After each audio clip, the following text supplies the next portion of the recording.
Welcome to another Moz Play video. This is Moz Mojito, and today we're going to be playing a new space-based kind of a builder type game. We're going to be playing Ixion. Now, full disclosure, I played this game a little bit just to get an idea of how to play it. I have played similar games, kind of like the Frost survival game. I can't remember the name of it, but we will play it on the channel. It's pretty similar to all those kind of games, you know, keep your people alive, expand your colony, etc. Now, something that you may notice is the sound is not great in this game. There's a lot of interruptions, there's a lot of stuttering. Anytime you try to do stuff, when there's talking involved, it will stutter, so you've been warned. Let's watch the video.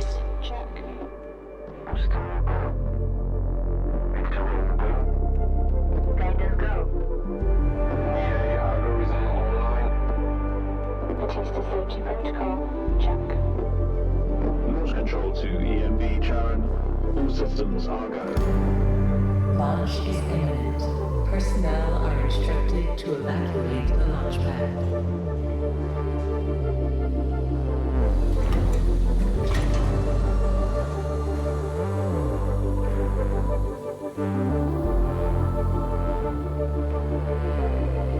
Minus 30 seconds. Defenders up.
PPS Tycoon to EMD Share. You have clearance for final approach.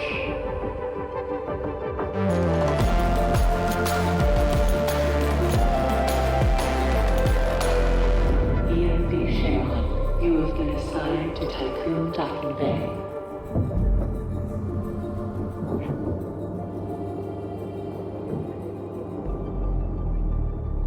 Welcome on board, passengers.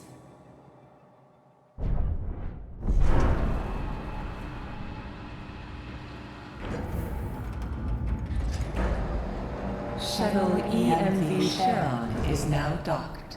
Okay, so we've Sector arrived. 1 empowered and pressurized. Munchie decontamination protocol online. So as you can see, there's a lot of narration in the game, Message to crew members. and it goes fine when you're not doing anything. But notice what happens when I actually start playing the game while there's some voice Be talking. given your assignments, but until then, please continue to wait near the docking bay. We hope you have a productive voyage, and would like to thank you for your contribution towards humanity's future. Administrator, I am Eden, the personal assistant installed on board the Tycoon. In accordance with the Munchie Protocol, I have been designed to take into consideration your complete psychological profile so that I may more accurately respond to any needs you may have. My primary purpose is to ensure the Tycoon's automated systems function efficiently. I will keep track of the tasks that are necessary for you to fulfill your prerogative of reaching Proxima Centauri and carrying out field research, mining operations, manufacturing protocols, and Dolos colonization tests. Okay, a lot to be said by the robot. Administrator, I wanted to introduce you to your first tasks personally. I'm Dolos' cryonics lead, Marduk council member Giovanni Battista. So again, listen how smooth he's talking. But when I start moving the screen around, start doing Your things, first objective you'll have will some be to stuttering. begin setting up essential infrastructure aboard the Tycoon, meeting the environmental conditions that are required to support your crew. Having laid these foundations, you will then oversee the installation of the Vol engine and perform a short test jump to Proxima Centauri. Upon arrival, your research teams will carry out a brief survey of local space, gather a few rock and coal dust samples, fire up the colonization protocol, begin building the foundations for mankind's future, yada yada yada. And then you'll come back. Now, in order to achieve this, you'll need to familiarize yourself with the Tycoon's core functions. It's no big deal. There's the production, stockpiling and distribution of resources, construction, balancing of power output with allocation. Oh, and space exploration, you know, setting out expeditions and all that. Basically, everything needed to establish scientific advance. Don't let the position go to your head. Dolos is focused on the Tycoon, but this mission is just in preparation for our next project. Council worked damn hard to pull this mission together ahead of schedule. So, toe the line, do as you're told, and bring the Tycoon back in one piece. Leave the grand gestures and saving of mankind from ecosystemic destruction to us, okay? One last word of advice. We don't all think like Veneer Dolos. As of yet, no human law has been officially established amongst the stars. That sounds like an opportunity knocking to me.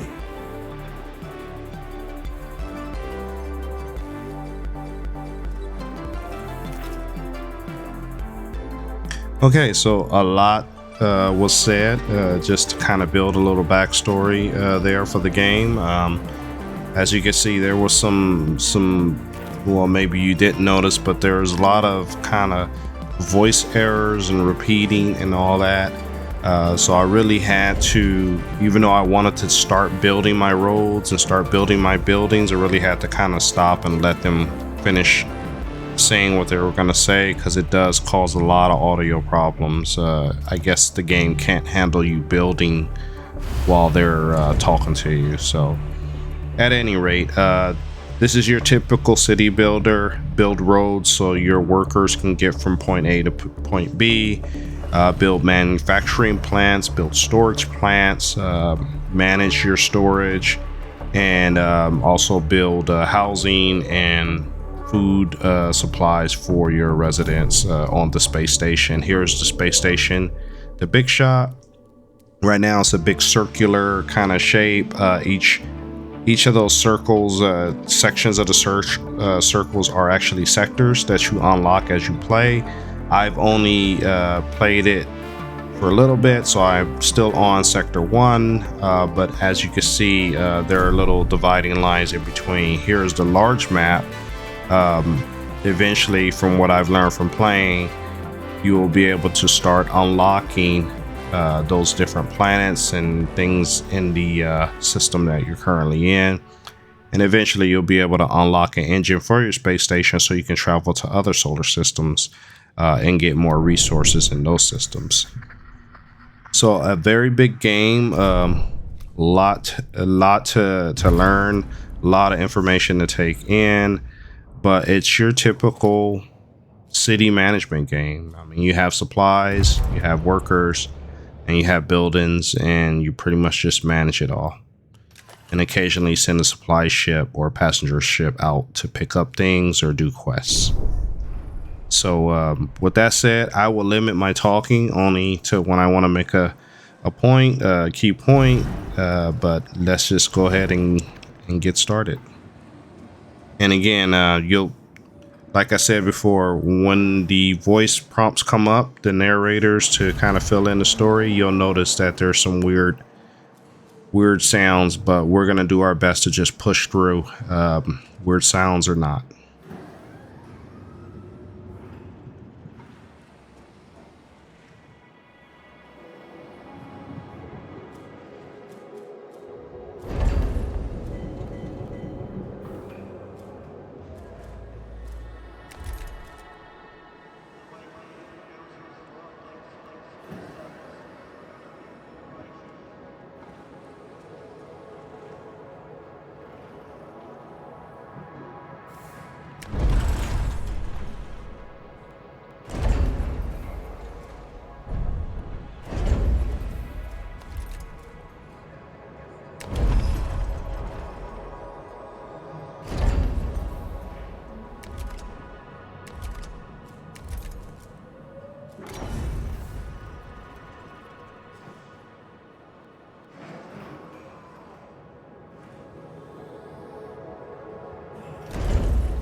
Administrator, I have established a connection with Dolus's lead data scientist, Emma Klein.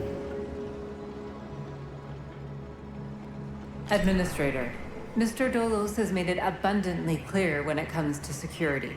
Given the importance of the Tycoon, we must have full control over what is happening inside the station. My name is Emma Klein, Dolos's lead data scientist and member of the Marduk Council. My department have just completed final synchronization between Eden and our data treatment tool, the DLS. The DLS, or Data Listening System, is capable of scanning, recording, and parsing exchanges of any kind. The DLS programming that is a part of Eden will filter all data collected and bring to your attention only the most relevant information. It will also provide you with a condensed overview of any situations that may arise and formulate potential future outcomes. It will permit you to give direct orders without having to go through additional unnecessary paperwork. Eden will then take care of everything via their DLS accreditation with tools produced by my department. I think you'll find that once you start using the DLS, you'll never be able to do without it. And before I let you go ahead and start writing history, Dr. Munshi, our lead medical expert, wanted me to bring to your attention a possible side effect of vol jumping. Whilst there is a correlation between prolonged space travel and the development of early onset dementia, he believes that a vol jump has the potential to accelerate this process, although this is yet to be proven.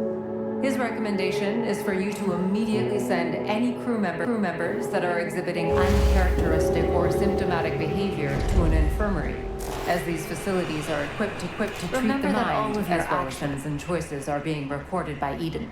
We are not affiliated with any national or even international organization. The only people that you are answerable to are those of us who sit on the Marduk Council, who represent the collective interests and ambitions of the company. Administrator, a new request awaits your attention. Ooh, that was rough. But we got through it, guys. Like I said, the lady was talking, trying to get some backstory, but I wanted to keep building. What I should have done was pretty much stop building and just let her get through her long dialogue and then get back onto building. But I'm very interested in efficiency, and I don't want to waste too much time, so I feel like I should be able to keep building while the game is narrating the story, but just my opinion. So we're just going to go through some of the help menus and camera controls just to see what the different tooltips are. Also, I want to clear out some of these flashing question marks because that seems to irk me a little bit. I do like to make sure everything that's marked as unread is read, just so that I can get rid of the blinking lights. So we'll go through and we'll just take a look at this, and then we'll get back into the game, do as much as we can before another character comes online, starts talking, and while we're building, and again having weird stutters and other audio glitches.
Okay, so one thing I'm noticing off the bat that as I build up my city and get my things laid out, there doesn't have to be a person talking to get these weird sound anomalies. So, you know, I guess it's just something that's probably eventually gonna get fixed in the game, maybe patched out, but at least I know I'm not going crazy. I thought it was just when the different NPCs came on to talk about who they were and what they do and their objectives, but here I can see it's just part of the game. So as always, just like I said before, we're just gonna push through, weird sounds or not, skipping or not, we're just gonna push through and play the game, because overall I still think it's a pretty fun game. I do like city management type games, so I'm just gonna keep planning out my colony here and clearing space for me to lay down more roads and get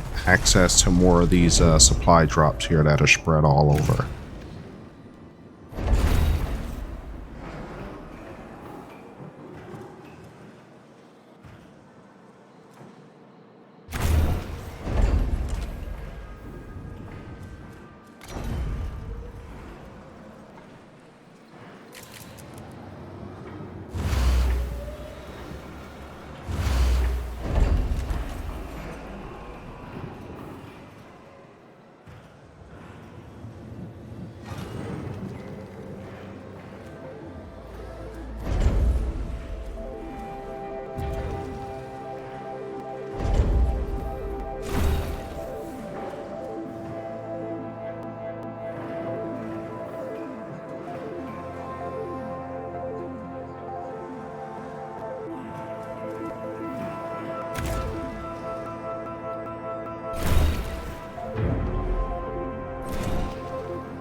Administrator, I have an incoming transmission from Marduff Council member Henry Bargeville.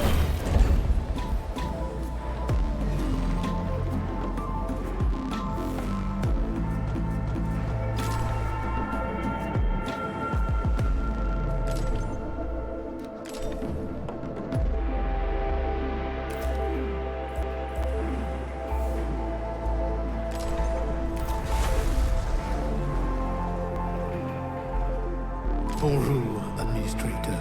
What a wonderful day to embrace our fate, don't you think? I'm Henri Bargeville, writer, philosopher, lobbyist, but most of all member of the Mounted Council.